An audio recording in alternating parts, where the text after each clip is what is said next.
Hello, in this video we're gonna check if SONY Xperia 1.4 has a dual SIM slot. So in order to do this, we'll need to check the bottom of our phone. Right here, there's a SIM slot right there. Let's try opening it. We don't need a needle as usual, we just need our fingernails. If you don't want to damage them, use something else. So right here we have our SIM slot.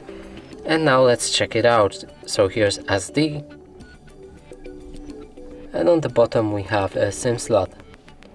But as far as I can see it, the SIM slot is only one, and that means the phone has only one SIM card slot. And that's it for this video. Hope you like it. Please consider subscribing to our channel, leave a like and a comment below.